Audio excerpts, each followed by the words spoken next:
ভুল থেকে ভালোবাসা গল্পের ষষ্ঠ অংশ। ধপ করে পিছন থেকে আপুকে ভয় দেখিয়ে বলে উঠল, ফেলে দিব না কিভাবে। পেছনে তাকিয়ে দেখি রিয়া এখানে চলে আসছে। আপু রিয়াকে উদ্দেশ্য করে বলল, ভয় দেখানো হচ্ছে না আমাকে, কিন্তু আমি ভয় পাই না। রিয়া আপুর হাত ধরে বলল, আরে না ভাবি, এমনি মজা করলাম আর কি আপনার সাথে। হঠাৎ রিয়া আমার দিকে তাকিয়ে বলল, আরে লাদেন যে, তোমার তো আজকাল খবরই পাওয়া যায় না। মাঝে মাঝে বুঝি না তুমি কি আমার বডিগার্ড নাকি অন্য কারো। সেই আসছো থেকে একদিন আমার সাথে ছিলে, আর তো চোখেই দেখলাম না। তোমার শরীরে এত আঘাত কেন, কিভাবে কি হয়েছে? আমি রিয়ার দিকে তাকিয়ে বললাম, সরি ম্যাম, আসলে কি বলবো আপনাকে, বলে বোঝাতে পারবো না। মানুষ আমার পেছনে পড়ে আছে আমাকে মারার জন্য। বুঝি না কার কি ক্ষতি করেছি আমি। রিয়া আমার কথা শুনে চুপ হয়ে গেল, আর কিছু বলল না। আপুকে একটা চকলেট বের করে দিয়ে বলল, ভাবি চকলেট খাবে? আপু খুশি মনে চকলেট হাতে নিয়ে বলল, কি ব্যাপার রিয়া, আজকে তোমাকে অনেক খুশি খুশি লাগছে, আর হঠাৎ আমাকে চকলেট দিচ্ছ কেন? কোনো বিষয় আছে নাকি? রিয়া হাসি দিয়ে বলল, আসলেই ভাবি হয়েছে কি, কালকে সাইমনের সাথে কক্সবাজার ঘুরতে যাব, এর জন্য আমি অনেক খুশি। এই চকলেট সাইমন আমাকে দিছিল, আর এখন আমার চকলেট খাবার মুড নেই, তাই তোমাকে দিলাম, নাও।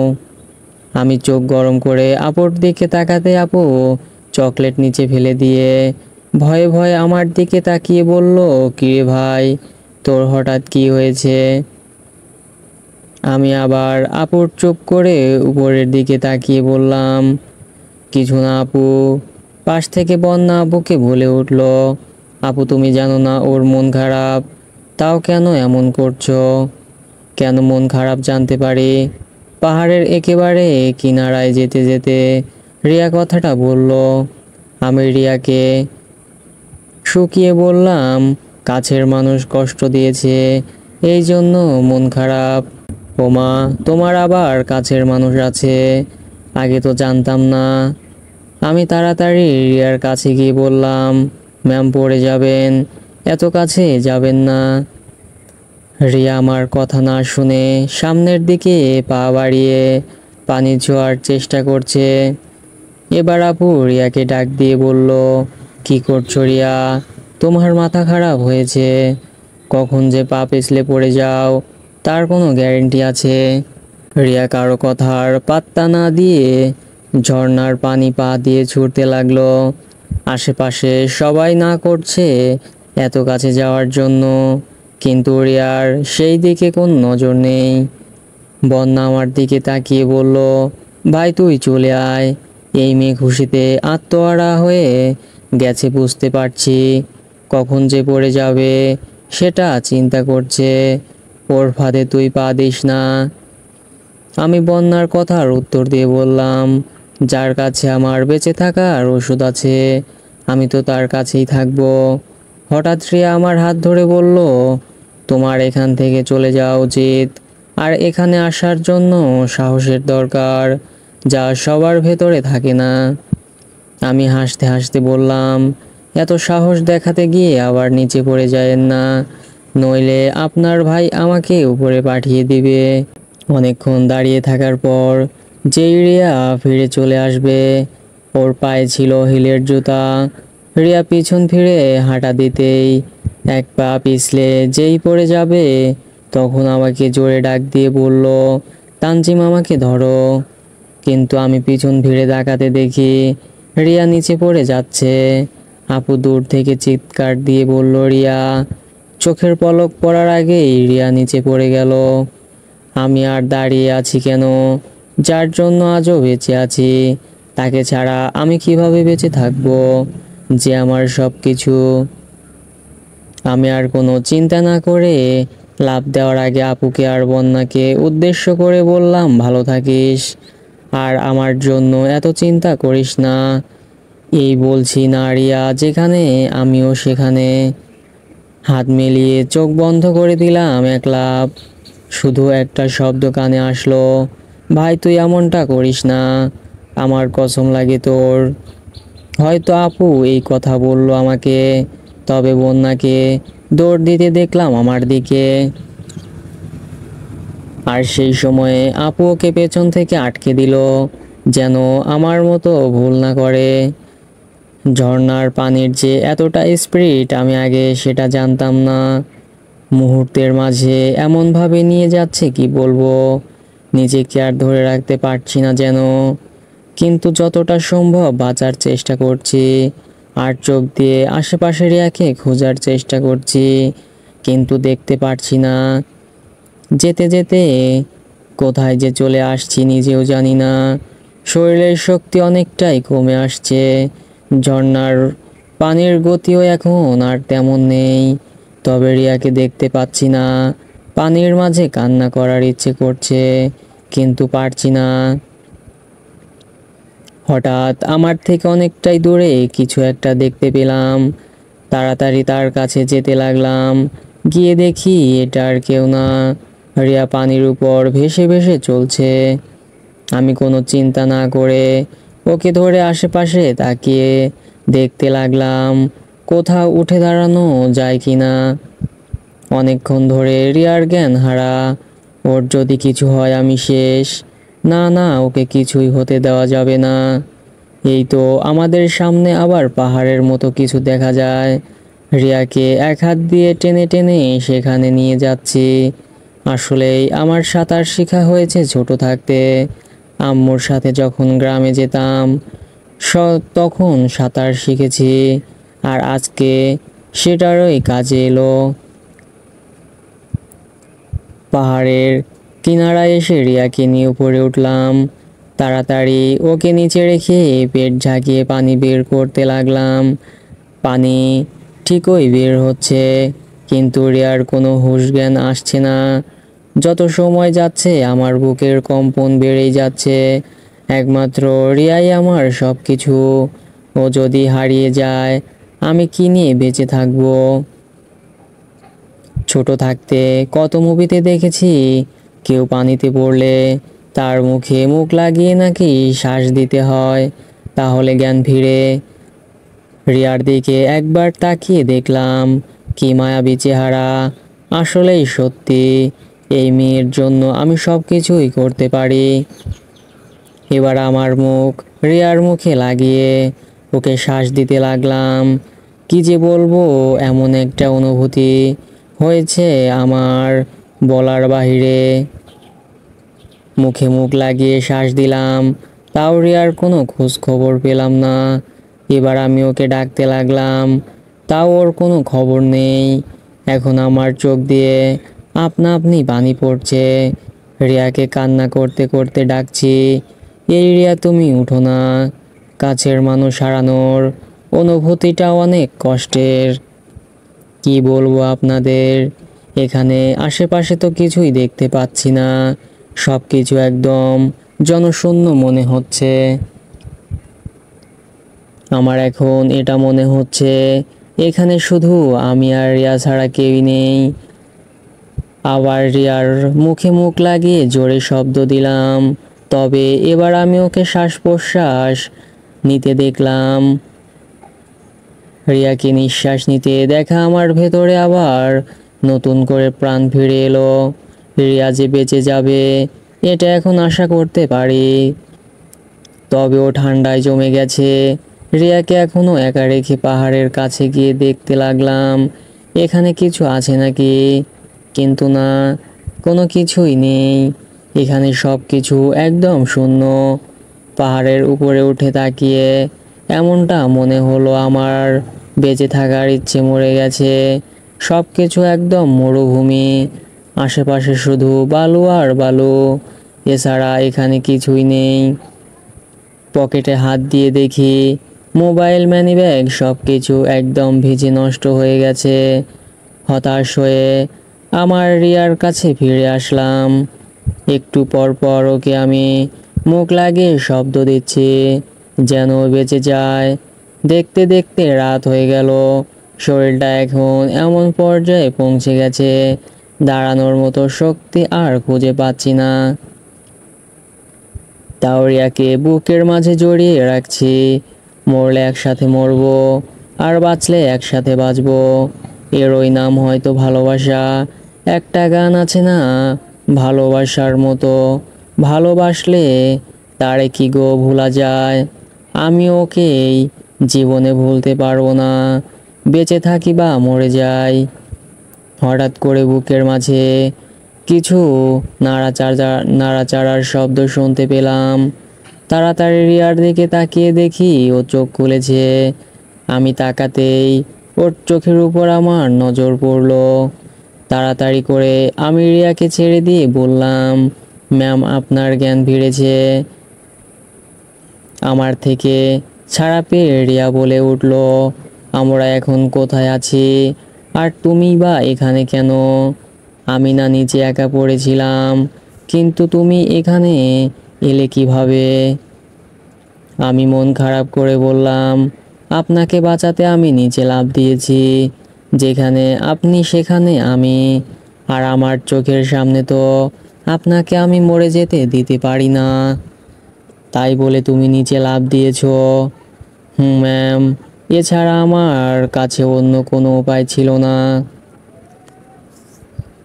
রিয়া কান্না কান্না সুরে বলল, তোমাকে কি বলে যে ধন্যবাদ দিব, এর ভাষা খুঁজে পাচ্ছি না।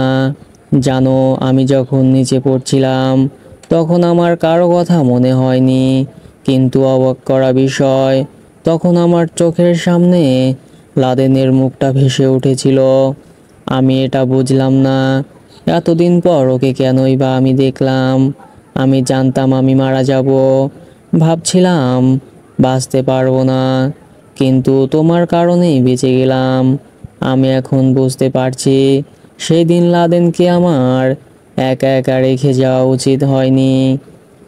মনে মনে বললাম, কেবল মাত্র তো শুরু, তবে এখান থেকে যদি বেঁচে বাসায় ফিরতে পারি, আমি নিশ্চিত তুমি আমাকে ছাড়া আর কাউকে ভালোবাসবেই না।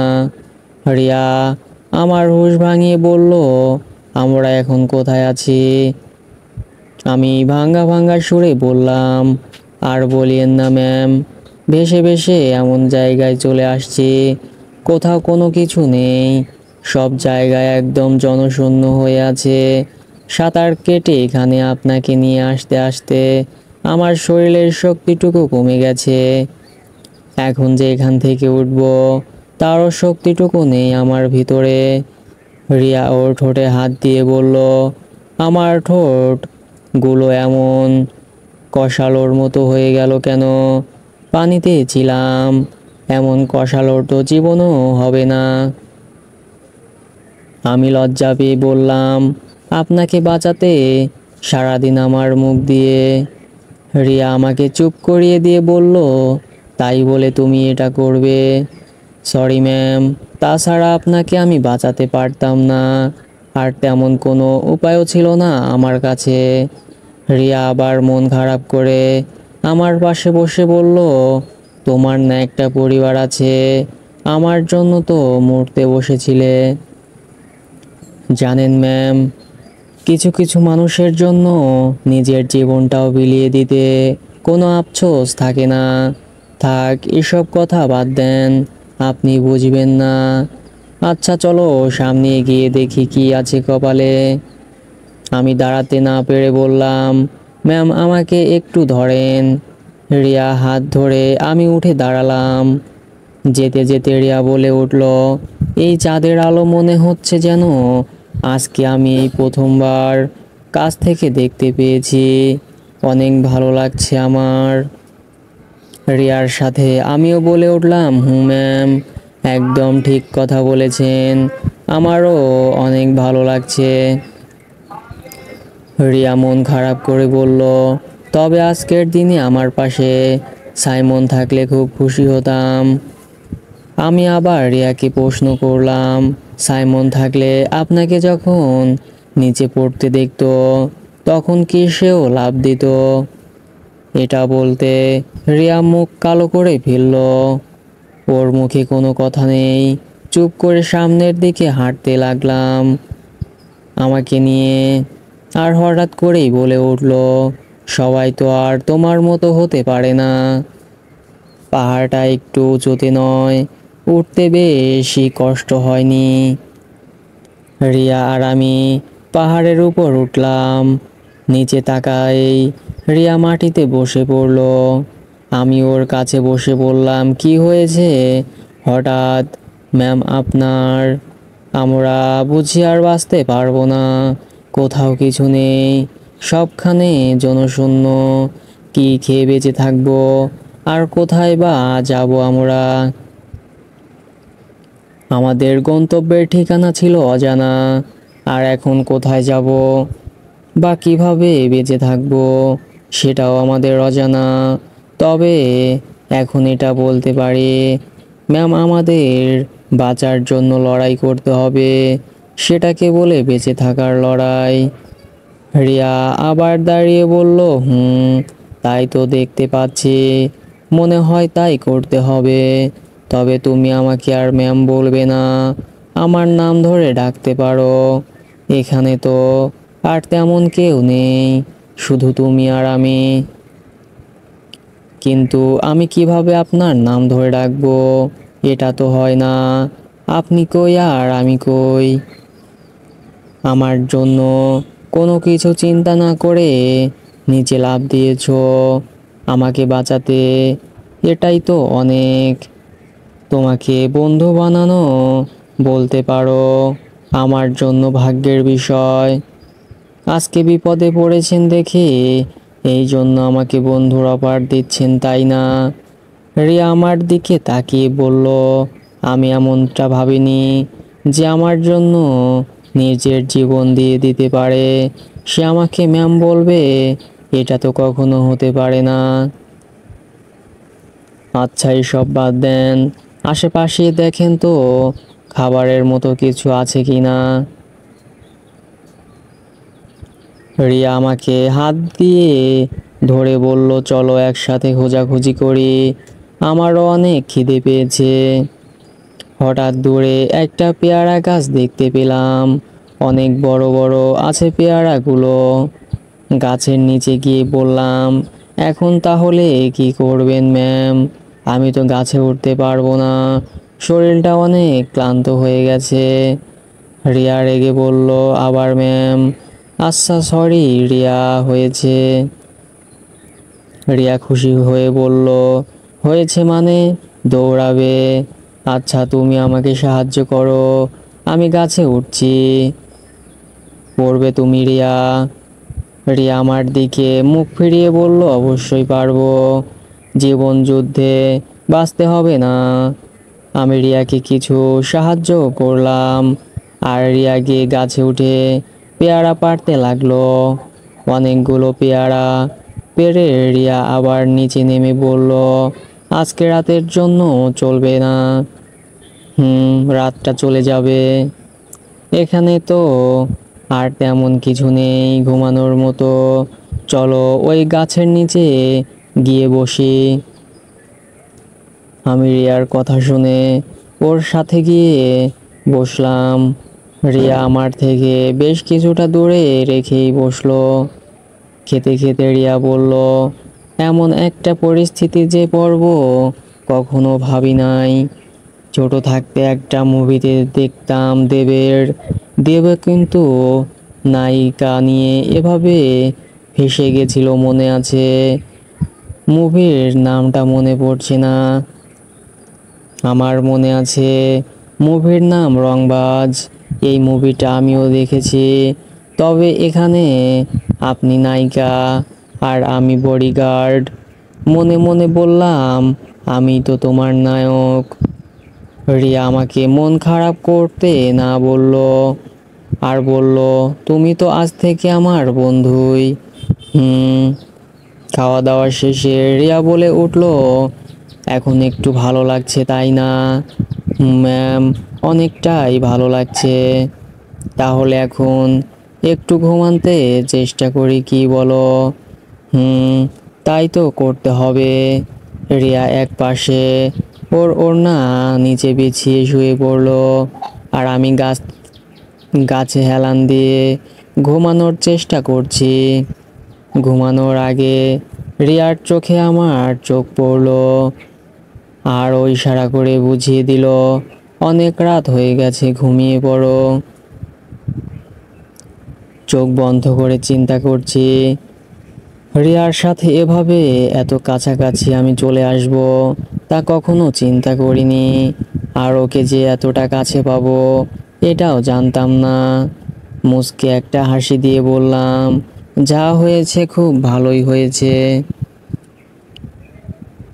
সকালে যখন ঘুম ভাঙলো তখন আমার মনটা এমনটা মনে হচ্ছে যেন আমি নরম কিছুর উপর শুয়ে আছি। হাত দিয়ে ঘুম ঘুম চোখে বোঝার চেষ্টা করছি আমি এখন কই আছি। কিন্তু অবাক করা বিষয়, একটা মানুষের মুখের উপর দিয়ে হাত পড়লো। এটা আমি নাকি ছেলে সেটাই বুঝতে পারছি না। তবে এখানে তো আমি আর রিয়া ছাড়া কেউ নেই। আচমকা আওয়াজ এলো, তুই আমার উপর থেকে উঠবি নাকি আরো ঘুমাবি? আরে যা, এই কণ্ঠটা তো দেখি রিয়ার। তাড়াতাড়ি লাফ দিয়ে উঠে পড়লাম। রিয়া শোয়া থেকে উঠে বলল, জীবনে কত শুনলাম ছেলেদের বুকে নাকি মেয়েরা ঘুমায়, তবে আজ এই প্রথম দেখলাম কোনো ছেলে মেয়ের বুকের ওপর মাথা রেখে ঘুমাতে, তাও আবার আমার ওই বুকের ওপর। বাবা! আমি মাথা নিচু করে বললাম, আসলেই আমি অনেক সরি। গাছের ওপর হেলান দিয়ে শুয়েছিলাম তো, তাই কখন যে নিচে পড়ে গেছি বলতে গিয়েও আটকে গেলাম। বললেই নিজের কপালে নিজেই কুড়াল দেওয়া হবে, তাই আর বললাম না। রিয়া আমার থেকে একটু দূরে দাঁড়িয়ে বলল, থাকার মিথ্যা কথা বলতে হবে না। রাগ করছেন নাকি আপনি ম্যাডাম? সত্যি তখন আমি কিছু বুঝতে পারিনি। ঘুমের মধ্যে কিছু কি অনুভব করা যায় বলেন? রিয়া আমার দিকে ফিরে বলল, আবার আমাকে ম্যাডাম বলা হচ্ছে। আরে মাঝে মাঝে মনে থাকে না, তবে এখন থেকে মনে রাখার চেষ্টা করব। ঠিক আছে রিয়া। রিয়া মুচকি হাসি দিয়ে বলল, এখন ঠিক আছে। তাহলে মিস রিয়া, আপনি কি আমার ওপর রাগ করেছেন? রিয়া আমার মুখের ওপর কিছুক্ষণ তাকিয়ে থেকে কি জানি একটা চিন্তা করে বলল, তোমার মুখে মায়াবী একটা ভাব আছে। হুদাই পাখি তোমার জন্য পাগল হয় নাই। আমিও মজা করে বললাম, আপনিও আবার আমার প্রেমে পড়ে যায়েন না। রিয়া আমার চুল টান দিয়ে বলল, মজা করা হচ্ছে না আমার সাথে। আমার জন্য ছাই মন আছে, ও আমার দুনিয়া, ও আমার সব কিছু। ভালো ভালো সামনে এগিয়ে যান। আর আমি আস্তে করে বললাম, আমি বেঁচে থাকতে ছাইমন তোর কিভাবে হয় সেটাও আমি দেখব। এখানে আর এভাবে থাকা যাবে না, আমাদের রাস্তা খুঁজে বের করতে হবে, নইলে এখানে এভাবেই আমরা মারা যাব। তুমি ঠিকই বলেছ রিয়া, কিন্তু আমি তো আশেপাশে বালু ছাড়া আর কিছুই দেখতে পারছি না। রিয়া সামনের দিকে হাঁটতে হাঁটতে বলল, চেষ্টা করলেই উপায় হয়, তাছাড়া এখান থেকে মরতে পারবো না। রিয়ার পেছনে পেছনে আমিও যেতে যেতে বললাম, তাহলে আমাদের গন্তব্যের স্থান কোথায় হবে? রিয়া আমার কথা শুনে দাঁড়িয়ে বলল, যেখানে জীবন নিয়ে যাই সেখানেই যাব। তার আগে সাথে করে কিছু পেয়ারা নিয়ে যাই, খিদে পেলে এটাই খেতে হবে। আমি আগে জানতাম না মেয়েদের মাথায় যে এত বুদ্ধি থাকে। বুদ্ধি আমার অনেক আছে, সেগুলো পরে কাজে লাগাবো। তবে এখন তোর গেঞ্জি খোল। রিয়ার কথা শুনে আমি তাড়াতাড়ি শরীরে হাত দিয়ে ঢেকে বললাম, নজর ঠিক করে নাকি ম্যাডাম?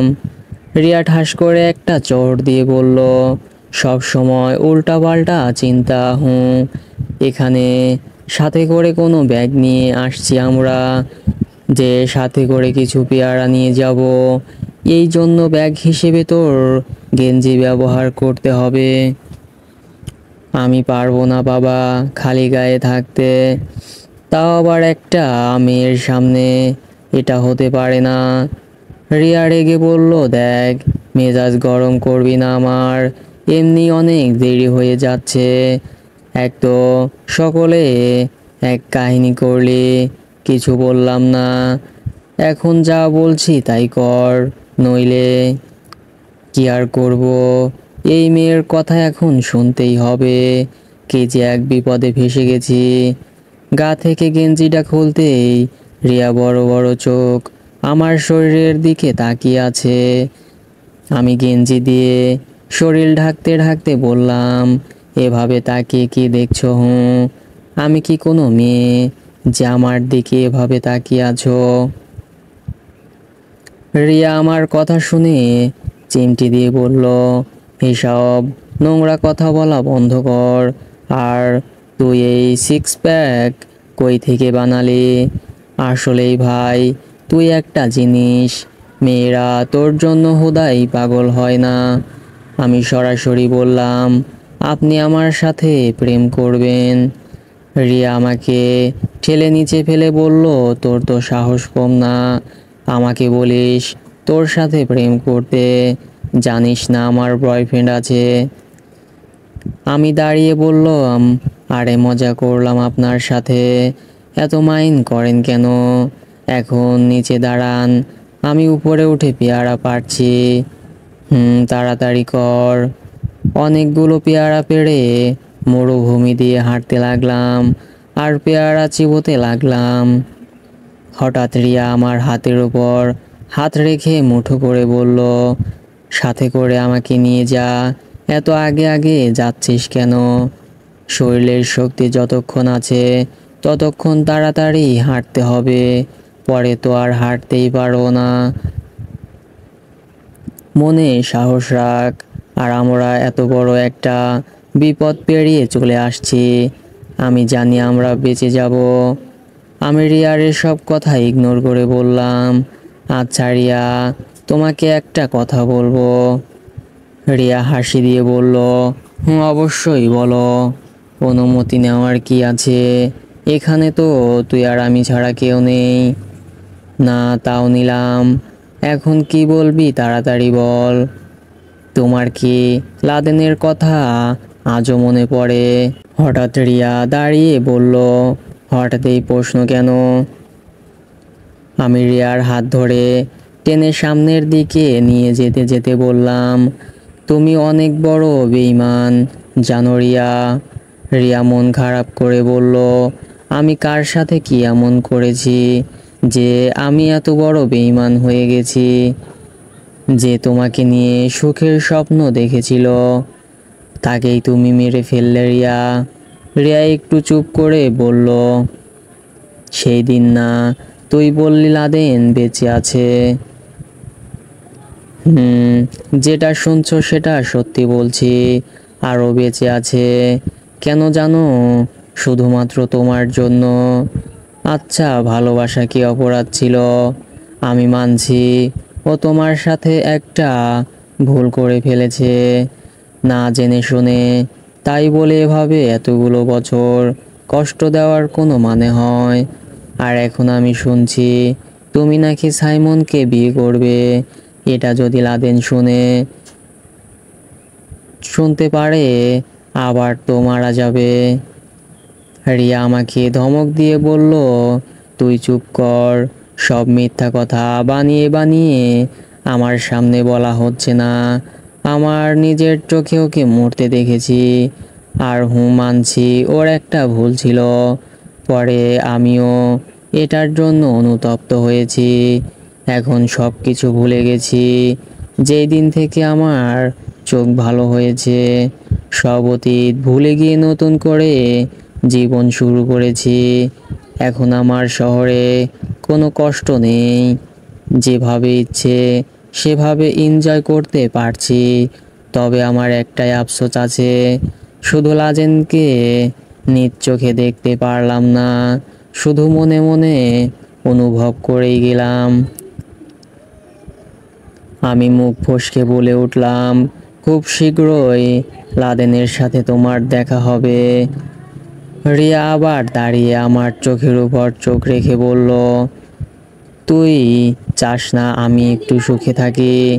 যদি চাস ওর নাম বলবি না আমার সামনে। বলছি তো, আমি সব অতীত ভুলে গেছি, কিছুই মনে নেই এখন আমার। আমি মন খারাপ করে বললাম, কিছু কিছু অতীত আমাদের জীবনে এমনভাবে থেকে যায় না,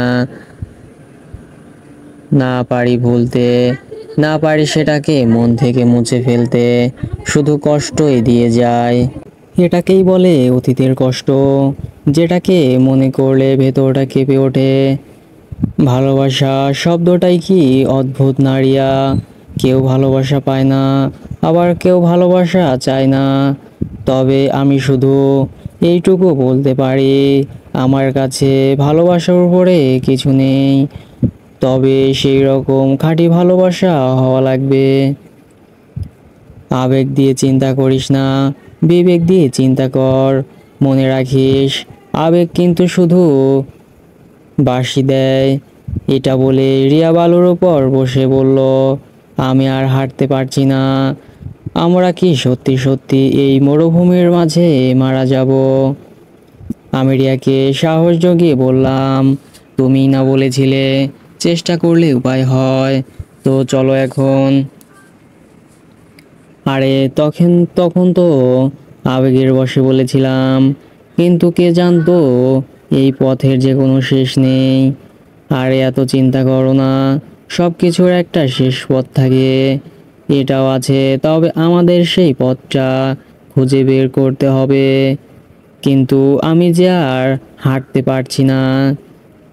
রিয়াকে টান দিয়ে আমি কোলে তুলে নিয়ে হাঁটতে লাগলাম। রিয়া কেমন জানি মায়াবী একটা চাহনি দিয়ে আমাকে তাকিয়ে তাকিয়ে দেখছে, আর কি জানি ভাবছে। হঠাৎ রিয়া আমার চোখে চোখ রেখে বলল, কখনো লাদেনকে কাছ থেকে নিজ চোখে দেখিনি, ওই ওদের বাসায় একটা ফটোতে দেখেছিলাম। তবে আমার এখন মনে হচ্ছে তোর চেহারার সাথে ওর চেহারার প্রায় অনেকটাই মিল আছে। পার্থক্য শুধু এই জায়গায়, তোর মুখে দাঁড়িয়ে আছে, ওর মুখে দাড়ি নেই। আমি মনে মনে বললাম, আমাকে কাছ থেকে দেখেও চিনতে পারছো না? আগে তোমার মনে আমার জন্য ভালোবাসা তৈরি করি, পরে ঠিকই চিনবে। আমি রিয়ার চোখের দিকে তাকিয়ে বললাম, আমার দিকে এভাবে তাকাবা না তো। রিয়া তাও চোখ না সরিয়ে বলল, ওমা তা কেন? না মানে, তোমার চোখে কেমন জানি একটা জাদু আছে, পরে যদি আমি তোমার প্রেমে পড়ে যাই। রিয়া আমার কথা শুনে হাসতে হাসতে বলল, ইচ্ছে থাকলে চেষ্টা করে দেখতে পারিস। আমি রিয়াকে আর কিছু না বলে চুপচাপ ওকে কোলের মাঝে নিয়ে হাঁটতে লাগলাম। রিয়া আমার বুকের একটা লোম জোরে টান দিয়ে বলল, কিরে আমার সাথে কথা বলবি না? এভাবে হঠাৎ করে কেউ টান দেয়, অনেক ব্যথা পেয়েছি, অনেক অনেক সরি। আমি সামনের দিকে এগিয়ে যেতে যেতে বললাম, থাক থাক, আর সরি বলতে হবে না। কত ইচ্ছে ছিল নিজের বউকে এইভাবে কোলে নিয়ে হাঁটবো, কিন্তু তার আগে এই মেয়েকে নিয়ে হাঁটতে হচ্ছে। কি কপালটাই না আমার। রিয়া আমার কথা শুনে হাসতে হাসতে ওর চোখ দিয়ে পানি বের হচ্ছে। হঠাৎ করেই হাসি বন্ধ করে আমার দিকে তাকিয়ে বলল, তোর তো দেখি অনেক ইচ্ছা আছে। আছে, তবে প্রিয়জন নেই। তাই সেগুলো প্রকাশ করা হয় না, ভেতরেই জমে আছে। আচ্ছা, এখন এসব কথা বাদ দেওয়া যাক। আর কত দূর যেতে হবে আমাদের? আমি কি বলবো, তবে হাঁটতে থাকি, দেখি সামনে কিছু পাওয়া যায় কি না। রিয়া কান্না কান্না সুরে বলল, আমার বাঁচতে খুব ইচ্ছে করে, এত তাড়াতাড়ি মরতে চাই না আমি। এত সুন্দর পৃথিবী, দেখার অনেক কিছু বাকি আছে। আরে এসব কি উল্টাপাল্টা কথা বলছো তুমি? এসব কিছুই হবে না, অযথা মিথ্যা আশ্বাস দিস না। রিয়া, তুমি যদি মন খারাপ করো, আমি কিন্তু আর এক পা সামনে যাব না। এমনি অনেক কষ্ট হচ্ছে আমার, আর তার মাঝে এসব কথা বলছো তুমি? রিয়া আমার চোখে চোখ রেখে বলল, আমি মারা যাব, এতে আমার কোনো আফসোস নেই। নিজের ভুলের কারণে নিজেই মারা যাব, এটাই স্বাভাবিক। কিন্তু আমার জন্য তুই কেন মরতে বসেছিস, এটা আমার কাছে খুব খারাপ লাগছে। আমার বেঁচে থাকার উৎস তো একমাত্র তুমি। এই রে, কি বলতে কি বলে ফেলেছি। রিয়া অবাক দৃষ্টিতে আমার দিকে তাকিয়ে বলল, মানে কি বলতে চাস তুই? একবার তুই, আরেকবার তুমি, যে কোনো একটা বল। আমার যা ইচ্ছে আমি তাই বলবো, তোর কোনো সমস্যা?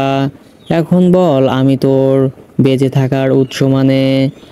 যখন দেখব বাঁচার মতো কোনো রাস্তা নেই আমাদের কাছে, তখন নিশ্চিত হব যে আমরা কিছুক্ষণ পর মারা যাব। তখন এই কথার উত্তর তুমি পাবে, যে তুমি আমার বেঁচে থাকার উৎস। আমার এখন কেমন জানি তোকে অনেকটাই সন্দেহ সন্দেহ লাগছে। আমি তোমার সাথে খারাপ কিছু করছি? রিয়া বলে উঠল, না, তাহলে আমাকে সন্দেহ করছো কেন? আরে আমি বলতে চাইছি, থাক আর বলতে হবে না। রিয়া আমার ঠোঁটের ওপর হাত রেখে বলল, এই ঠোঁট দিয়ে। রিয়া কিছু বলার আগে আমি চোখ গরম করে ওর দিকে তাকিয়ে বললাম, তখন আমার কোনো মতলব ছিল না। তখন তোমাকে কিভাবে বাঁচাবো সেটারই চিন্তা ছিল আমার ভিতরে। তাই যেভাবে তোমাকে বাঁচানো যায় আমি ঠিক সেভাবে চেষ্টা করেছি। বিশ্বাস করো রিয়া, আমার ভেতরে কোনো খারাপ উদ্দেশ্য ছিল না। এত পণ্ডিতি করিস কেন? আমি তোরে কিছু বলছি। হঠাৎ করেই রিয়াকে নিয়ে বালুর উপর পড়ে গেলাম। আমি উপরে, রিয়া নিচে। নিচে থেকে রিয়া বলল, আমার উপর থেকে আগে উঠ বলছি। আমি তাড়াতাড়ি রিয়ার উপর থেকে উঠে ওকে টেনে তুললাম। ওর মুখ থেকে বালু থুতু দিয়ে ফেলতে ফেলতে বলল, এটা তুই কি করলি? আমাকে শেষ পর্যন্ত বালু খাইয়ে দিলি।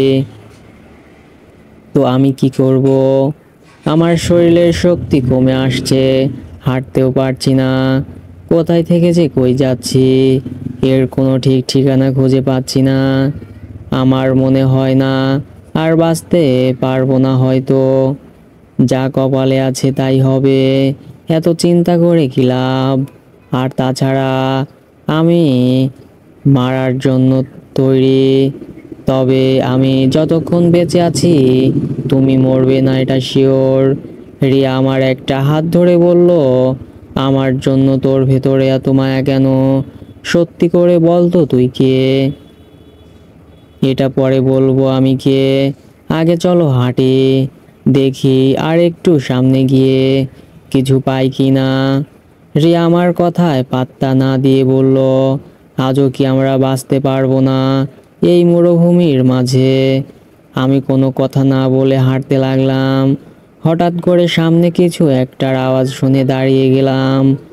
রিয়া আমার দিকে তাকিয়ে বলল, আমি কিছু একটার আওয়াজ শুনছি, তুই শুনছস? আমিও শুনছি, তবে এটা কোনো মানুষের আওয়াজ মনে হচ্ছে। মনের ভিতরে কেমন জানি একটা শক্তি এসেছে। রিয়াকে রেখেই একটা দৌড় দিলাম। সামনে যদি কোনো গ্রাম থাকে দেখার জন্য।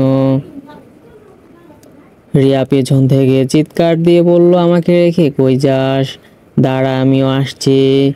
আমি কিছুটা সামনে গিয়ে দাঁড়ালাম। দেখলাম আমাদের থেকে একটু দূরে একটা গ্রাম আছে। এটা দেখে মনের ভেতরে এখন খুশির বন্যা চলছে। রিয়াও আমার পেছন পেছনে এসে দেখলো যে সামনে একটা গ্রাম আছে। এটা দেখেই খুশির চোটে রিয়া আমাকে জড়িয়ে ধরে বলল, আমরা তাহলে বেঁচে গেছি। আমি জানতাম আমরা বেঁচে যাব। এটা তো আমার মনের ভেতরে খুশির বন্যা চলছে। আরেক রিয়া এসে আমাকে জড়িয়ে ধরলো। আমাকে আর পাইকে কি যে ভালো লাগছে আমার বলার বাহিরে। শুধু ভদ্রতার খাতিরে আমি রিয়াকে জড়িয়ে ধরিনি, নইলে বলবে আমি ওর সুযোগের দুর্বলতা নিয়েছি। আগের মতো আর কোনো ভুল করতে চাই না। রিয়াকে এমন এক জায়গায় রেখে আমার পরিচয় দিব না, ও একেবারে চমকে যাবে। আমি একটা কাশি দিলাম। রিয়া আমাকে তাড়াতাড়ি ছেড়ে লজ্জা পেয়ে বলল, আমি আসলেই সরি, খুশিতে এমন হয়েছে। আমি নিজের খুশি ভেতরে চেপে রেখে বললাম, আরে না, আমিও বুঝতে পারছি তুমি খুশির চোটে আমাকে জড়িয়ে ধরেছো। রিয়া সামনে যেতে যেতে বলল, তাহলে চলো গ্রামের দিকে যাই, দেখে কি আছে কপালে। চলো। কোথায় যে আমরা এখন আছি সেটাই জানি না। এটা যে কোন গ্রাম কি জানি। রিয়াকে নিয়ে যে গ্রামের ভেতরে পা রাখবো তখনই একটা পিচ্চি ছেলে আমাদের দেখে ফেলে। আমাদের দেখে গ্রামের ভেতরে দৌড়ে যাচ্ছে আর চিৎকার করে বলে বলে বেড়াচ্ছে, গ্রামে নতুন মানুষ এসেছে, তোমরা সবাই কই আছো? দেখে যাও, গ্রামে নতুন মানুষ এসেছে। রিয়া এটা দেখে ভয় পেয়ে আমার পিছনে এসে দাঁড়িয়ে বলল, এখন তাহলে আমাদের কি হবে? এই গ্রামটা আমার কাছে মোটেও সুবিধার মনে হচ্ছে না। আমি ওকে সাহস জুগিয়ে বললাম, আরে আমাদের কিছুই হবে না। আর ওরা তো বাংলাতেই কথা বলছে, এত কিছু হবে না আশা করি। শুধু আমি যা বলবো তুমি তাই করবে, ঠিক আছে? এই দেখো সামনে দুইটা মেয়ে আসছে। সামনে তাকিয়ে দেখি সত্যি দুইটা মেয়ে আসছে, তাও আবার হাতে করে ছোট ছোট হাত পাখাগুলো নিয়ে। অনেক সময় চায়না মুভিতে দেখা যায় এগুলো হাতে মারাত্মক একটা অস্ত্র হিসেবে ব্যবহার করা হয়। এতটাই দাঁড়ালো যে কারো গায়ে একটু লাগলে সাথে সাথে কেটে যাবে। মনে মনে চিন্তা করছি, ওরা তো দেখি চায়নাদের মতো নিয়ম কানুন মেনে চলে। দুইটা মেয়ে এসে আমাদের সামনে বলে উঠল, আমাদের সাথে ভালোই ভালোই বলছি চল, আমাদের বাধ্য করো না তোমাদের উপর আঘাত করতে। আমি মেয়েটার কথায় উত্তর দিয়ে বললাম, জি চলুন, আমরা তো আপনাদের জন্য অপেক্ষা করছি। ওদের পেছনে যেতে যেতে বললাম, আমাদের এখন কোথায় নিয়ে যাচ্ছেন? রিয়া তো ভয়ে আমার পেছনে পেছনে চুপচাপ আসছে, বেচারির মুখে কোনো কথা নেই। তবে মেয়েগুলো আমাকে ভয় দেখিয়ে বলল, তোদের সাহস কি করে হয় আমাদের গ্রামে আসতে? যেখানে আমাদের গ্রামে আসতে সবাই ভয় পায়, সেখানে তোরা কিভাবে আসলি? আরে আমরা কি এখানে আসতে চাইছি, একটা বিপদে পড়ে আসা হয়েছে। আচ্ছা এখন বলেন আমাদের কোথায় নিয়ে যাচ্ছেন? মেয়েটা আমার দিকে একবার তাকিয়ে বলল, রাজমাতার কাছে নিয়ে যাচ্ছি তোদের, যার কথা এই গ্রাম চলে, যিনি গ্রামের প্রধান। সে নিয়ে যান, সমস্যা নেই। তবে আপনি কিন্তু খুব সুন্দর আছেন, দেখতে একদম পরীর মতো। মেয়েটা আমার কথা শুনে চোখ গরম করে আমার দিকে তাকিয়ে বলল, আমাকে পড়ানোর চেষ্টা করবি না, আমরা হলাম চিরকুমারী। মনে মনে বললাম, মেয়েরাও কি আবার চিরকুমারী হয়? আমরা তো বিশ্বাসই হচ্ছে না। গ্রামের অনেক মানুষ আমাদের দিকে তাকিয়ে আছে, মনে হচ্ছে যেন আমরা আজব গ্রহের কোনো প্রাণী। রিয়া আমার কানে কানে ফিস ফিস করে বলল, এখন আমাদের কি হবে? আমরা তো খুব ভয় করছে। আমিও মজা করে বললাম, কি আর হবে, ওরা হয়তো আমাদের মেরে ফেলবে, এটাই হবে। রিয়া আমার কান টান দিয়ে বলল, মজা করা হচ্ছে না আমার সাথে? বুঝতে পারছো যেহেতু, তো আমাকে বলছো কেন? বলছি না, চুপচাপ থাকো। আমি যা বলছি তাই শোনো, তাহলে তোমরাও ভালো হবে, সাথে আমারও। আমাদের সাথে থাকা দ্বিতীয় মেয়েটা বলল, এত ফিস ফিস করে কি কথা বলা হচ্ছে? চুপচাপ থাকতে পারিস না? ওরে, এই মেয়েটার মুখে তো এতক্ষণ কোনো কথাই ছিল না, হঠাৎ করে কথা ফুটলো কিভাবে? আমি চুপ করে থাকতে না পেরে বললাম, আচ্ছা তোমরা এই গ্রামের কি হও? আর যেখানে ছেলেরা থাকার কথা সেখানে তোমরাই বা কি করছো? প্রথম মেয়েটা বলে উঠল, আমরা এই গ্রামের রক্ষক, এই গ্রামের সব দায়িত্ব পালন করি আমরা।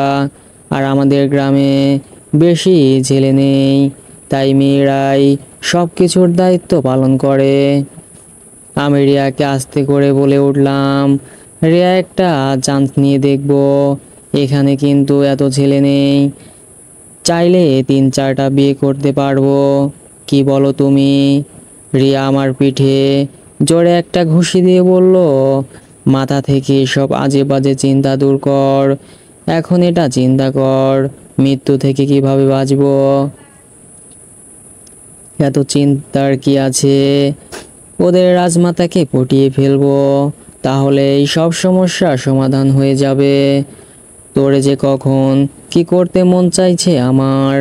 সব সময় খালি মজা করিস, কখনো একটু সিরিয়াস হবি না তুই।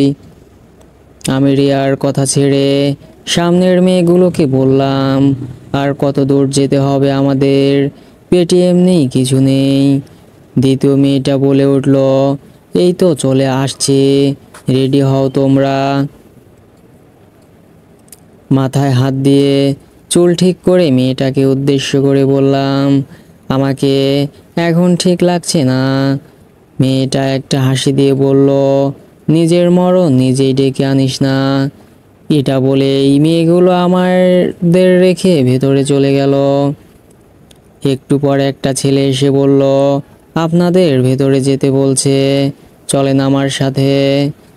যেই ভেতরে যাব, পাশ থেকে একটা মেয়ে জোরেই বলে উঠল, ওরা ভেতরে ঢুকছে রাজমাতা। ভেতরে গিয়ে দেখি পুরাতন যুগের রাজারা একত্রে বসে যেভাবে মিটিং সমালোচনা করত, ঠিক ওরাও এভাবে বসে আছে, তবে এখানে ময়মুরব্বি বেশি। উপরে একটা চেয়ার এখানেও খালি আছে, এটা খুব হাইফাই চেয়ার দেখে মনে হচ্ছে। এটাতেই মনে হয় রানী বসবেন। একটু পর একটা ইয়াং মেয়ে, পুরোই আমাদের মতোই বয়স, দেখতে শুনতে ভালোই সুন্দর আছে, এই মেয়েটাই এসে রানীর জায়গায় বসলো। তবে আমি সব সময় বেশি যেটাতে অবাক হয়েছি, এই মেয়ের কথায় নাকি এই গ্রামটা চলে, কিভাবে সম্ভব এত অল্প বয়সে এত কিছুর দায়িত্ব পালন করতে? রানীর পাশে বসা থেকে একজন পণ্ডিত আমার দিকে তাকিয়ে বলল, দেখে তো মনে হচ্ছে ওরা কোনো পর্যটক, তবে উল্টা পথ দিয়ে আমাদের গ্রামে এসেছে, তাও আবার মরুভূমি দিয়ে, কিভাবে সম্ভব? রানী আমাদের উদ্দেশ্য করে বলল, তোমরা এখানে কিভাবে আসলে, আর কি বা চাও তোমরা আমাদের কাছে, সত্যি করে বলো। রিয়া তো ভয়ে কোনো কথাই বলছে না, আমার পেছনে আমার হাত ধরে চুপচাপ দাঁড়িয়ে আছে। তাই আমি বলে উঠলাম, দেখেন, আমি সব সময় সত্যি কথা বলতে পছন্দ করি, তাই আপনাকে আমি কখনোই মিথ্যা কথা বলবো না। আসলে আমরা দুইজন ঝর্ণার পানি দেখতে পাহাড়ের কাছে গিয়েছিলাম, কিন্তু আমরা এতটাই কাছে চলে যাই, পা পিছলে রিয়া ঝর্ণার পানিতে পড়ে যায়। মানে রিয়াকে দেখিয়ে বললাম ওকে বাঁচাতে। আমিও নিচে লাফ দেই, তারপর ভেসে ভেসে আবার আরেকটা পাহাড়ের কাছে চলে আসি। আর এসে দেখি আশেপাশে কোনো কিছুই নেই, চারিদিকে শুধু বালু আর বালু। তাই বাঁচার জন্য এই পথে রওনা দেই। আমরা জানতাম না এখানে একটা গ্রাম আছে। আমার কথা বাদ দেন, যদি মারতে চান আমাকে মেরে ফেলতে পারেন, তবে এই মেয়েটাকে মারবেন না। ও আমার সব কিছু, যা সত্যি ছিল আমি সব বলে দিয়েছি, বাকিটা আপনার সিদ্ধান্ত। তবে আমরা শুধু বাঁচতেই এখানে আসছি, এর বেশি কিছু না। রাজমাতা কি জানি একটা চিন্তা করে পণ্ডিতকে বলল, ওরা যা বলছে তা কি ঠিক আছে নাকি? দুইজন পণ্ডিত আমাদের কাছে এসে কিছুক্ষণ আমাদের দিকে তাকিয়ে থেকে বলল, জি রাজমাতা, ওরা যা বলছে তাই সত্যি। ওরা বিপদে পড়ে এখানে আসছে। রাজমাতা আমাকে উদ্দেশ্য করে বলল, মেয়েটা তোমার কি হয়? আমি কোনো কিছু চিন্তা না করে বললাম, যে ও আমার স্ত্রী হয়। আমার বেঁচে থাকার উৎস একমাত্র ও, এই জন্যই তো ওকে বাঁচাতে আমি নিচে লাফ দিয়েছি। রিয়া তো আমার কথা শুনে মনে হয় আকাশ থেকে পড়লো। তবে ওকে আমি আগেই বুঝিয়ে এনেছি, আমি যা বলবো তাই যেন শোনে, এই জন্য চুপচাপ আছে। নইলে এতক্ষণ আমার 12টা বাজিয়ে ছাড়তো। হঠাৎ করে পাশ থেকে এক মুরব্বি বলে উঠল, রাজমাতা, ওদের কথায় বিশ্বাস করবেন না। আজকাল ছেলে মেয়েরা যখন ধরা পড়ে তখন এই কথাই বলে, বিপদ থেকে বাঁচার জন্য। আমি মনে মনে চিন্তা করলাম, এই শালা তো আমাকে এখন ভাসিয়ে দিবে। সব কিছু মনে হচ্ছে পানি দিয়ে দিল। আমি এবার তাড়াতাড়ি বলে উঠলাম, রাজমাতা আপনি বিশ্বাস করুন, অযথা কারো জন্য নিজের জীবন দেওয়ার কোনো দরকার আছে? পাহাড়ের এত উঁচু থেকে কেনই বা লাফ দিয়ে মরব? এই কথা বলেই রানীর চোখে আমার চোখ পড়তেই অনু চোখ সরিয়ে নিয়ে বলল, ঠিক আছে ঠিক আছে, তোমার কথাই বিশ্বাস করলাম। তবে তোমাদের এখান থেকে চলে যেতে হবে। জি অবশ্যই চলে যাব। তবে আপনাদের গ্রামে যেহেতু আসছি, 1-2 দিন একটু গ্রামটা ঘুরে দেখি, তারপর না হয় গেলাম। রিয়া আমার হাতে চিমটি দিয়ে বলল, কি বলছো এসব তুমি? ওদের বলো আমাদের শহরের রাস্তা দেখিয়ে দিতে। এখন থেকে যত তাড়াতাড়ি সম্ভব যেতে পারবো ততই আমাদের জন্য ভালো হবে। যেই আমি কিছু বলতে যাব তখনই রানী বলে উঠল, তোমার বউ কি বলে? জি, ও নাকি আপনাদের অনেক ভয় পায়, তাই চলে যেতে বলছে।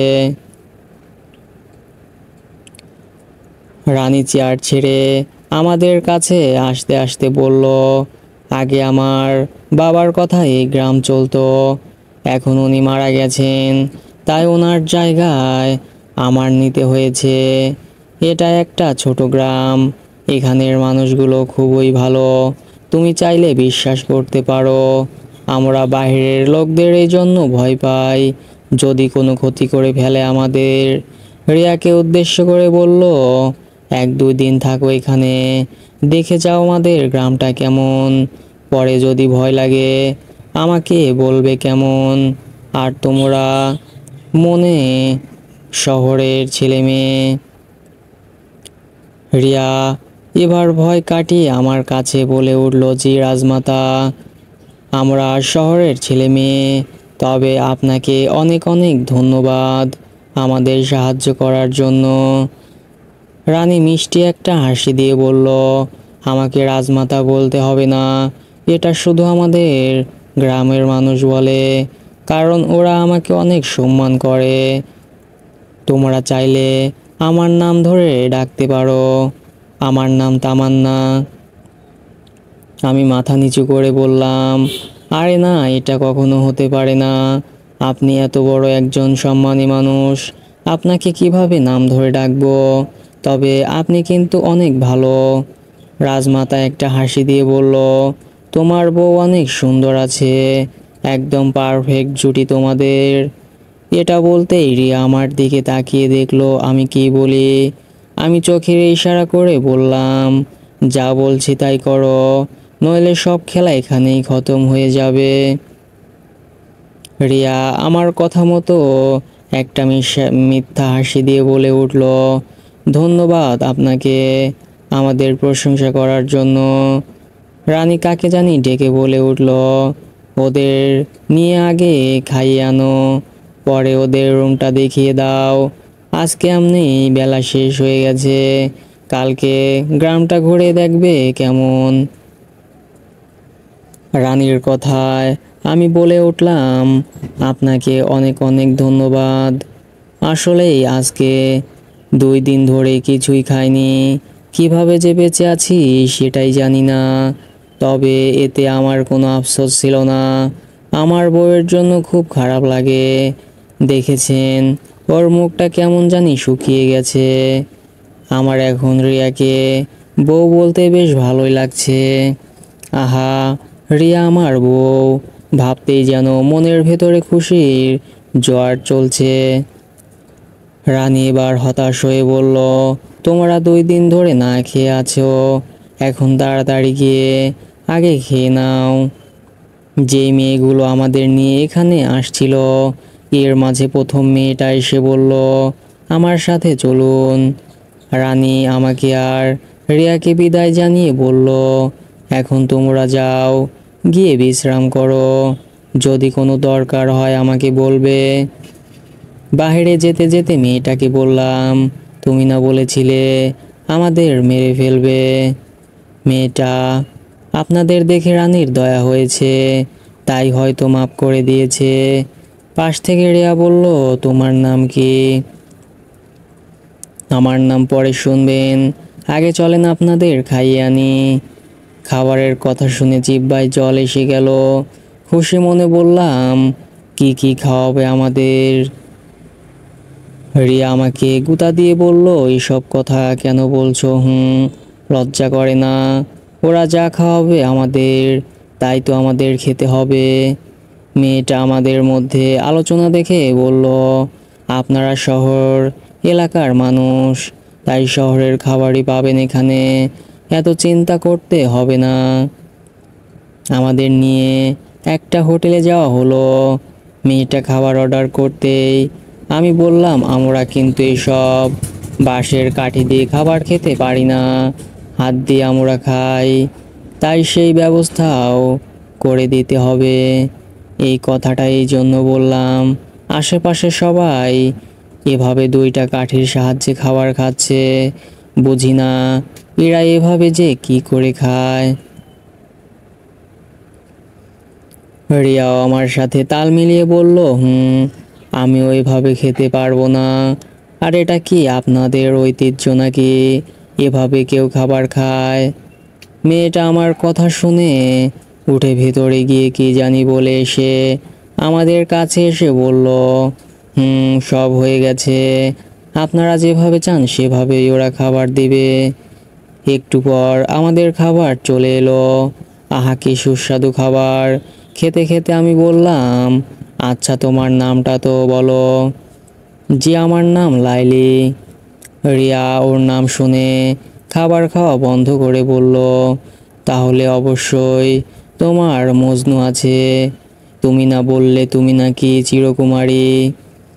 মেয়েটা শুধু পারছে না আমাদের উপর রাগ মিটাতে। আমি ওকে একটু শান্ত করে বললাম, এতটা রেগে গিয়েও না, এমনি একটু মজা করলো। খাবার শেষে আমাদের একটা রুম দেখিয়ে দিল, আর লাইলি চলে যাওয়ার আগে বলল, যদি কোনো দরকার পড়ে ওই পাশের রুমে আমি থাকি, বলবেন কেমন? এটা বলেই লাইলি চলে গেল। রুমের ভেতরে গিয়েই রিয়া দরজা বন্ধ করে আমাকে ইচ্ছে মতো মারতে লাগলো। আমি ওকে থামানোর জন্য জড়িয়ে ধরে বললাম, আমাকে এভাবে মারছো কেন? রিয়া আমার হাতে কামড় দিয়ে বলল, আমাকে স্যার বলছি। ছাড়লে মারবে না তো আবার? না, আগে ছাড়। রিয়াকে ছাড়তেই আবার আমাকে মারা শুরু করলো। আমি রেগে বিছানার ওপর বসে বললাম, যত খুশি মারো, আমি তো আমাদের নিজেদেরকে বাঁচানোর জন্য তোমাকে স্ত্রী বানাইছি। নইলে ওরা কি বিশ্বাস করতো যে একটা মেয়ের জন্য হুদাই আমি জীবন দিব? রিয়া আমাকে মারা বন্ধ করে বলল, তোর কথা ঠিকই আছে, তবে পরের বার কোনো নাটক করলে আমার থেকে অনুমতি নিয়ে করবি কেমন? হঠাৎ দরজায় টকটক আওয়াজ শোনা গেল। আমি উঠে গিয়ে দরজা খুলতেই দেখি লাইলি আমাদের জন্য পোশাক নিয়ে আসছে। বলে গেল, এগুলো রাতের জন্য দেওয়া হলো, এক পোশাকে আর কতক্ষণ থাকবেন? আমি ওকে ধন্যবাদ জানিয়ে বিদায় করলাম, কিন্তু সমস্যা একটাই, রুমটা অনেকটাই ছোট, নিচে যে থাকবো সেই ব্যবস্থাও নাই। আবার ওয়াশরুম এমনভাবে তৈরি করেছে, আমরা রৌদ্রের মাঝে হাঁটলে যেমন একটা ছায়া দেখা যায়, ওটাও ঠিক এমনভাবে তৈরি করা হয়েছে। বাইরে থেকে ছায়ার মতো সব কিছু দেখা যায়। ওরা মনে করছে আমরা সত্যি সত্যি স্বামী স্ত্রী, কিন্তু ওরা তো জানে না যে আমরা স্বামী স্ত্রীর নামে অভিনয় করছি। রিয়া আমার হাত থেকে কাপড়গুলো নিয়ে বলল, চোখগুলো বেঁধে ফেলো। আমি রিয়ার দিকে অবাক দৃষ্টিকে তাকিয়ে বললাম, চোখগুলো বেঁধে ফেলবো মানে? কি বলতে চাইছো তুমি? কি বলতে চাইছি মানে তুমি বুঝো না? ছোট বাচ্চা তুমি, যে দুধ খাও। ওয়াশরুমের বাইরে থেকে সব কিছু দেখা যায়, দেখো না? আমি এখন কাপড় চেঞ্জ করব, তাই তোমার চোখ বাঁধতে হবে। বলা তো যায় না, ছেলে মানুষের মন সুযোগ পেলে কি করে বসে। এটা বলেই রিয়া আমার দিকে তাকিয়ে আছে, আমি কি বলি তাই শোনার জন্য। আমি তো ওর কথা শুনে দাঁড়িয়ে গেলাম, ওর দিকে আঙুল তুলে বললাম, আমাকে বিশ্বাস করো না তুমি, তাই তো? কি বললে? ছেলে মানুষের মন বলা তো যায় না, কখন কি করে বসে। তাহলে থাকো তুমি, আমি আমার পথ দেখে চলে যাচ্ছি। যে আমাকে বিশ্বাস করে না, আমি তার সাথেও থাকতে চাই না। তুমি এই যে থাকো তুমি, আমি গেলাম। রিয়া চট করে আমার হাত ধরে বলল, দেখো তানজিম, আমি তোমাকে এভাবে বলতে চাইনি। আচ্ছা, চোখ বাঁধতে হবে না, ওদিকে ফিরে চোখ কিছুক্ষণ বন্ধ করে রাখো, তাহলেই হবে। এটা বলো, আমি যেভাবে তোমার সাথে এক রাত ছিলাম, তাও আবার এত কাছে, তখন কি আমার ভেতরে কোনো খারাপ উদ্দেশ্য ছিল তুমি বলো? সত্যি রিয়ার কথা শুনে আমার মন খারাপ হয়ে গেল, এই জন্য এটা বললাম। রিয়া আমার হাত ধরে বলল, সরি, আমি এভাবে বলতে চাইনি তোমাকে। আমি জানি তুমি কতটা ভালো একটা ছেলে, আমারও তো একটা সুরক্ষার বিষয় আছে না? তুমি বলো, মেয়ে হয়ে তো আর জন্মগ্রহণ করনি, তাহলে বুঝতে। আমি তোমাকে বলছি, আর এত কথা বলতে হবে না, যাও, যা ইচ্ছে করো তাই করো। এই যে আমি চোখ বন্ধ করলাম। রিয়া যেতে যেতে বলল, এত রাগ করার কি আছে? আমি তো এমনি মজা করে বললাম। মনে মনে বললাম, মজা না চাই, আঘাত দিয়ে কথা বলে। আবার বলে কি, আমি তো মজা করে এসব বলছি। চোখ বন্ধ করে বসে আছি। কিছুক্ষণ পর রিয়া এসে বলল, এখন চোখ খুলতে পারো। আমি চোখ খুলে দেখি টাওয়েলের মতো কি জানি পড়েছে রিয়া, তবে এই পোশাকে রিয়াকে অনেক সুন্দর লাগছে। কি হলো, এভাবে তাকিয়ে কি দেখছো? তবে এই পোশাক আমি প্রথমবারের মতো আজকে পরলাম, বেশ ভালোই লাগছে। চুল ঠিক করে অন্য পাশে গিয়ে রিয়া কথাটা বলল। আমি ওয়াশরুমের দিকে যেতে যেতে বললাম, আমি ভেতরে গেলাম, তোমার ইচ্ছে হলে দেখতে পারো, না হলে চোখ বন্ধ করে রাখতে পারো। রিয়া আমার দিকে একবার তাকিয়ে বলল, লজ্জা শরম কিছু কি আছে তোমার ভেতরে, নাকি সব বিক্রি করে দিছো? না, সব আমি আলুবাজির সাথে রান্না করে খেয়ে ফেলেছি। নিজের নাই লজ্জা শরম, আর আমাকে শিখাতে আসছে লজ্জা শরম আছে কিনা। রিয়া গাল লাল করে বলল, শুধু একবার এখান থেকে বের হয়ে নেই, দেখ আমি তোর কি অবস্থা করি। আমি চুপচাপ কাপড় চেঞ্জ করে বাইরে বের হলাম।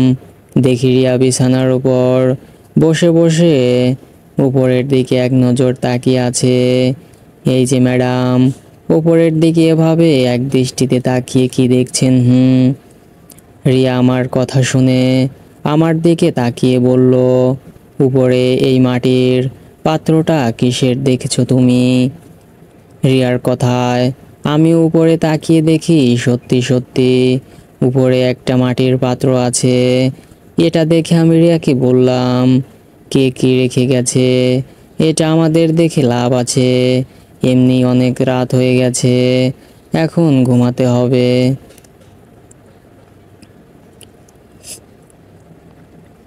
রিয়া আমার কথায় পাত্তা না দিয়ে বলল, এটা কি আমি দেখেই ছাড়বো? ওরা যে আমাদের এখানে থাকতে দিয়েছে এটাই তো অনেক বেশি। এখানে কোনো গন্ডগোল করে আমাদের লাভ আছে, তাই বলছি এত কিছু দেখার আমাদের দরকার নেই। রিয়ার কাছে বসে বললাম।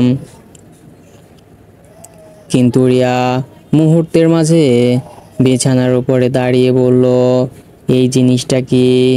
এভাবে কেনই বা এখানে রেখে গেল? এটা তো আমি দেখেই ছাড়বো, এর ভেতরে কি আছে? এটা বলেই রিয়া মাটির পাত্রের মাঝে হাত দিয়ে বলল, এটা তো অনেক ভারী, আমাকে সাহায্য করো, আমি পারবো না। তোমার ইচ্ছে হয়েছে তুমি দেখো, আমি না এসবের মাঝে। রিয়া রেগে আমার কাছে এসে বলল, তুই পারবি না মানে? তোর বাপ দাদা 14 গোষ্ঠী সহ পারবে, নইলে তো জানিস কি করব। মনে মনে বললাম, এই মেয়ে যে আমাকে কি পেয়েছে কে জানে। তবে ভালোবাসার মানুষ কোনো আবদার করলে সেটাকে কি আর ফিরিয়ে দেওয়া যায় বলেন? কি আর করব, শেষমেশ রিয়াকে সাহায্য করলাম। তবে অদ্ভুত বিষয় হলো, এটা দেখতে একদম কলসের মতো, কিন্তু সেটা মাটির। তবে রে উপরে মুখের দিকে ভালো করে কাগজ দিয়ে পেঁচানো আছে।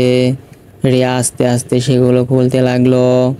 আমি ওর হাত ধরে বললাম, রিয়া আমরা এসব কি করছি? একবার চিন্তা করে দেখো, যদি এতে কারো কোনো অসুবিধে হয়। রিয়া আমার হাত ঝাঁকি দিয়ে ফেলে দিয়ে বলল, কি হয় না হয় সেটা পরে দেখব, এটার ভেতরে কি আছে সেটা আমি না দেখে ছাড়বো না। আমার কেমন জানি একটা আগ্রহ জেগে গেছে এটা দেখার। আমি আর কি করব, দুই গালে হাত দিয়ে পা ভেঙে বসে বসে তাকিয়ে তাকিয়ে দেখছি রিয়া কি করে। সম্পূর্ণটা কাগজটা খোলার পর আমি আর রিয়া দুজনেই অবাক হয়ে গেছি। এটার ভেতরে এক ধরনের পানি আছে, তবে সেটা একদম লাল টকটকে। আমি এটা দেখেই বুঝে গেছি এটা যে কি। রিয়া যদি এই নেশা জাতীয় পানীয় একবার খায়, তাহলে আজকে তো আমি শেষ হবই, সাথে আমিও।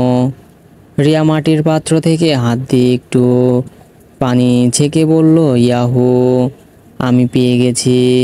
এত সুস্বাদু পানি আমি জীবনেও খাইনি। এই মাটির কলসের সাথে লাগানো ছিল ছোট্ট একটা গ্লাস, সেটার মাঝে রিয়া পানি ঢালতে লাগলো। আমি ওর হাত ধরে থামিয়ে বললাম, রিয়া, এটা একদম ভুলেও করবে না। হতেও তো পারে এটা এক ধরনের বিষ। এটা যে নেশা জাতীয় পানি বললাম না। নইলে রিয়া বলতো, তাহলে তো আমার জন্য অনেক ভালোই হয়েছে। বিষ বললাম এই কারণে যেন ও সহজেই বিশ্বাস করে নেয়। কিন্তু রিয়া আমাকে অবাক করে বলল, আমাকে আর বোকা বানানো লাগবে না, আমি সব কিছু বুঝি। এটা একটা সুস্বাদু পানি যা ওরা এখানে লুকিয়ে রেখেছে। ভাবো একবার, আমার কি কপাল, আমি সেটাকে দেখে ফেলেছি এবং এখনই খাবো। এটা বলে রিয়া গ্লাস ঠোঁটের কাছে নিয়ে ডব ডব করে খেতে লাগলো। আমি মনে মনে ভয় পেতে লাগলাম, না জানি আজকে আমার কি অবস্থা হয়। ভয়ে ভয়ে ওর দিকে তাকিয়ে বললাম, খেলেই যখন, তাহলে অল্প করে খাও। বেশি খাবার কিন্তু শরীরের জন্য ভালো না। রিয়া আমার সামনে এক গ্লাস ধরে বলল, খাবে তুমি? আমি মুখ ফিরিয়ে নিয়ে বললাম, না, তুমি খাও। তবে আজকে যে তুমি মরবে এটা আমি শিওর। আরে মরলে মরবো, তাই বলে কি এই রকম জিনিস হাতছাড়া করব? রিয়া খেতে খেতে প্রায় অনেকটাই খেয়ে বলল, এখন হয়েছে, আর খাবো না। আমি ওর দিকে চোখ বড় বড় করে তাকিয়ে আছি আর মনে মনে চিন্তা করছি, রিয়া এতটা পরিমাণে খেয়েছে এই পানি, এরপরেও এই মেয়ের কিছু হলো না, বিষয়টা কি? হাত দিয়ে আমিও একটু ছেঁকে থুতু দিয়ে ফেলে দিলাম। এটা তো এক নম্বর ওই কি যেন বলে, মনে পড়ছে না। তবে এটা খেলে যে মারাত্মক নেশা হবে এটা আমি শিওর। আবার আগের মতোই সুন্দর করে কাগজ দিয়ে পাত্রটা মুড়িয়ে আগের জায়গায় রেখে দিলাম। তবে বিছানার উপর রিয়া ঝিমটি মেরে বসে আছে, কোনো কথা বলছে না, একদম চুপচাপ। আমি ওর দিকে তাকিয়ে দেখলাম রিয়ার মুখটা কেমন জানি লাল হয়ে গেছে। মনে মনে বললাম, আজকে কাজ হয়েছে। এখান থেকে কি চলে যাব নাকি থাকবো? যখন এই পানির ওর ভেতরে গিয়ে কাজ করবে না, তখন সব কিছু উল্টো পাল্টা করে ফেলবে। আমার মনের ভেতরে ভয় হতে লাগলো। তবে একা রেখেও তো ওকে আমি যেতে পারি না। যতই হোক, ওকে আমি ভালোবাসি, তাই এখন ওর খেয়াল রাখা আমার কর্তব্য। আমি রিয়ার গায়ে হাত দিয়ে বললাম, রিয়া, তোমার কি হয়েছে? কথা বলো না কেন?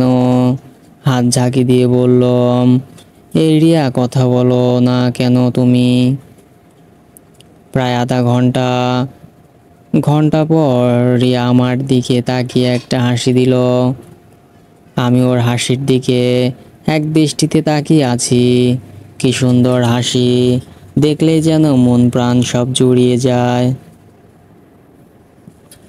রিয়া আমার কাছে এসে বুকের মাঝে হাত দিয়ে বলল, তোমার বুকের মাঝে এত পশম কেন? এই পোশাকে তোমাকে অনেক হট লাগছে। বিছানার উপর থেকে লাফ দিয়ে রিয়ার থেকে অনেকটা দূরে গিয়ে বললাম, আমি কতবার বলেছি সব খাবে না, এখন ঠেলা বুঝো কেমন লাগে? রিয়া পাশে পড়ে থাকা ফল কাটার চাকুটা আমার কাছে এসে আমার গলায় ধরে বলল, আমি এখন যা বলবো তাই করবি, চুপচাপ বিছানার উপর গিয়ে শুয়ে পড়। ভয়ে ভয়ে বললাম, রিয়া, তুমি আমার সাথে কি করতে চাইছো? আমি বুঝতে পারছি তুমি মাতাল হয়ে গেলে। আমি দাঁড়াও, আমি বাইরে থেকে তোমার জন্য টক নিয়ে আসছি, তাহলে ঠিক হয়ে যাবে তুমি। রিয়া আমাকে উল্টা ধমক দিয়ে বলল, এত কথা বলিস কেন? আমি যা বলছি তাই শোন, না হইলে এই দিলাম টান। আরে আরে, রাখো, যাচ্ছি যাচ্ছি। ভয়ে ভয়ে বিছানার ওপর গিয়ে শুয়ে পড়লাম। রিয়া কাপড় দিয়ে আমার হাত পা সব বেঁধে ফেললো। আমি এবার ওর চোখের দিকে তাকিয়ে বললাম, রিয়া, তুমি আমার সাথে কি করতে চাচ্ছ? রিয়া আমাকে ছেড়ে বিছানার উপর বসে হেসে হেসে বলল, আমার শরীর কেমন কেমন জানি করছে, মনে হচ্ছে তোর দিকে আমাকে টানছে। ইসরে, আমি একটু জোরে চিৎকার দিয়ে বললাম, রিয়া এটা তুমি করতে পারো না। দেখো তুমি এখন দিশেহারা হয়ে আছো, তোমার ভেতরে তেমন কোনো জ্ঞান শক্তি নেই রিয়া। তাই বলছি, আমার হাত পা খুলে দাও প্লিজ। রিয়ার শরীর থেকে ওর কাপড় এক এক করে সব খুলতে লাগলো। আমি চোখ বন্ধ করে বললাম, রিয়া এটা তুমি করতে পারো না, আমার হাত পায়ের বাতগুলি খুলে দাও। শুধু এতটুকুই বললাম। পরে আর কিছু বলার সুযোগ না দিয়ে রিয়া যেটাকে ইতিহাস বলে সেটাই করলো। সকালে কারো কান্নার আওয়াজের কারণে ঘুম ভেঙে গেল।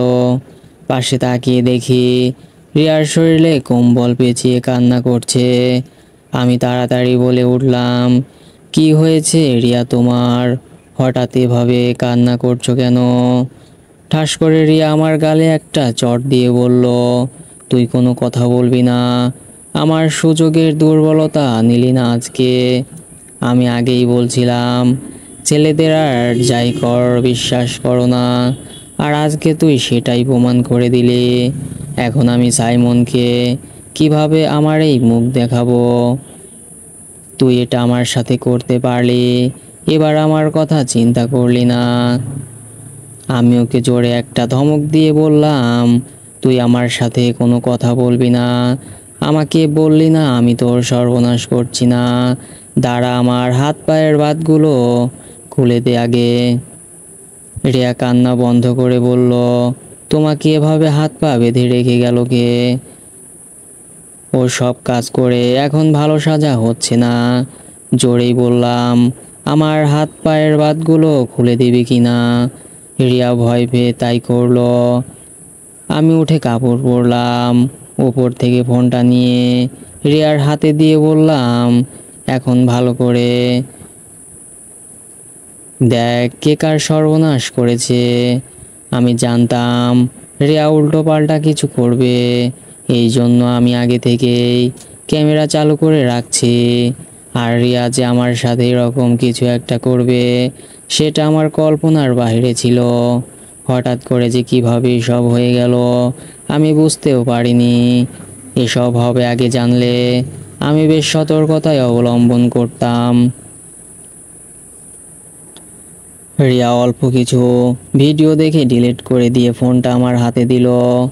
মাথা চুলকাতে চুলকাতে বলল, আমি আসলেই সরি, আমি বুঝতে পারিনি এই পানি খাওয়ার পরে যে সব হবে।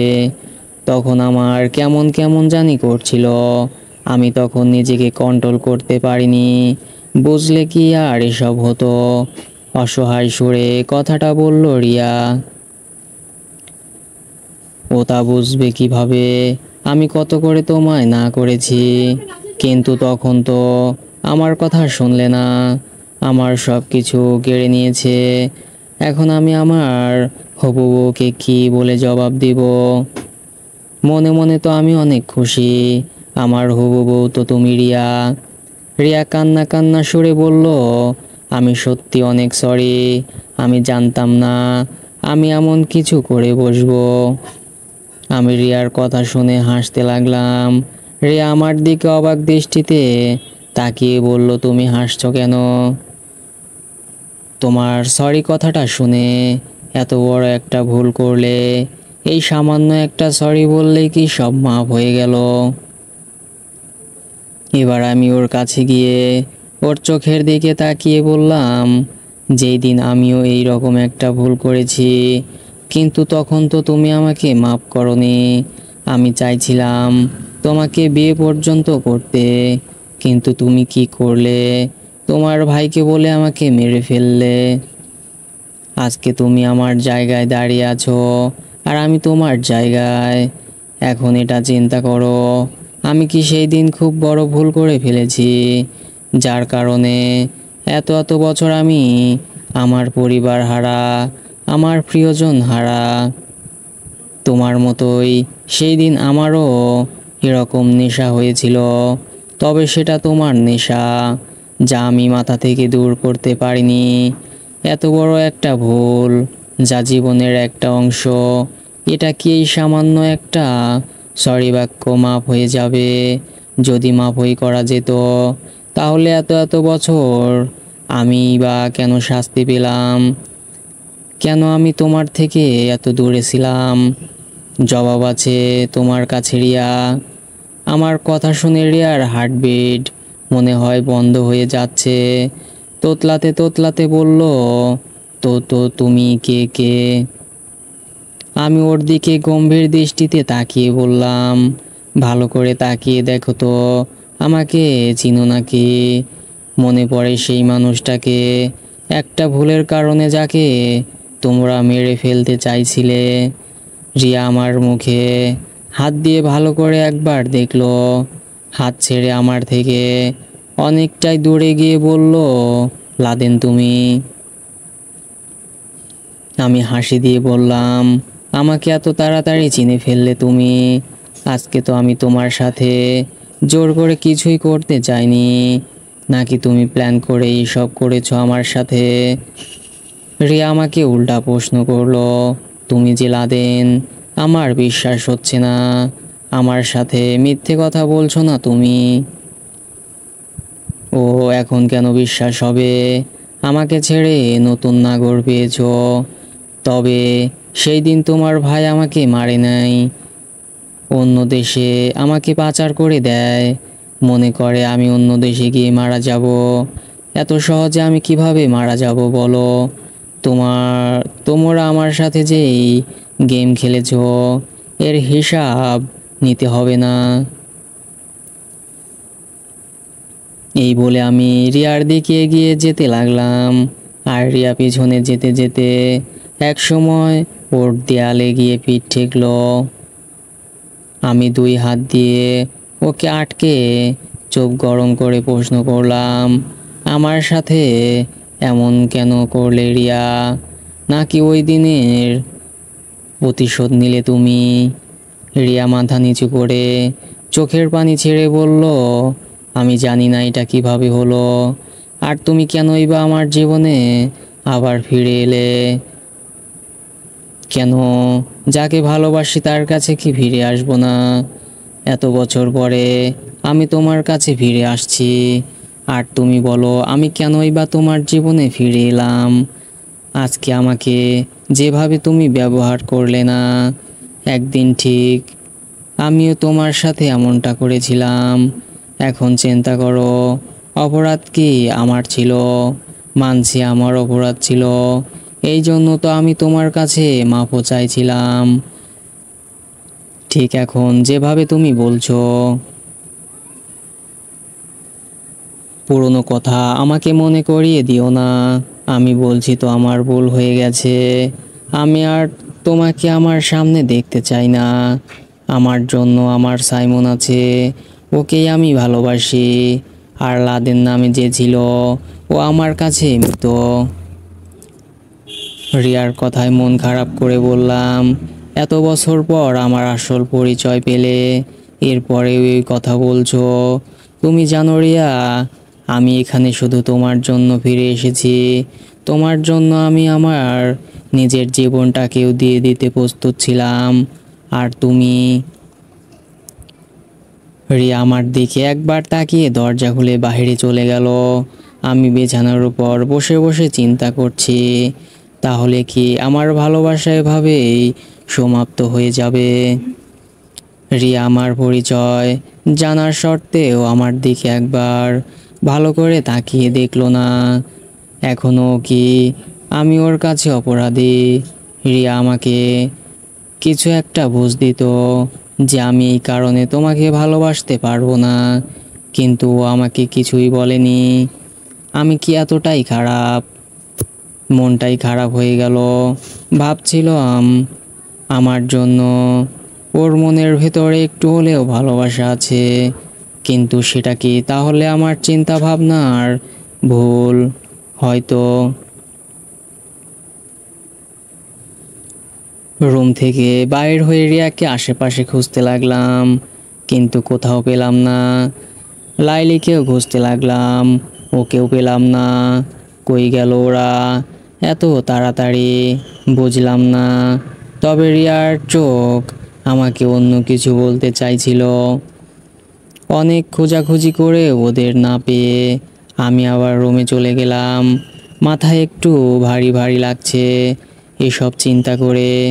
শুয়ে শুয়ে একটু হালকা করতে লাগলাম মাথাটা। অনেকক্ষণ হয়ে গেল, রিয়ার কোনো খবর নেই। ভাবছিলাম রিয়া আমাকে দেখে হয়তো মেনে নিবে, কিন্তু মুহূর্তের মাঝেই সব চিন্তা ভুল করে দিল। একটা অদ্ভুত। সো ফ্রেন্ডস, এখনকার মতো এই পর্যন্তই। গল্পটি ভালো লাগলে লাইক, কমেন্ট অ্যান্ড শেয়ার করে পাশে থাকবেন এবং নিত্য নতুন গল্প সবার আগে পেতে চ্যানেলটি সাবস্ক্রাইব করে রাখুন। ধন্যবাদ সবাইকে।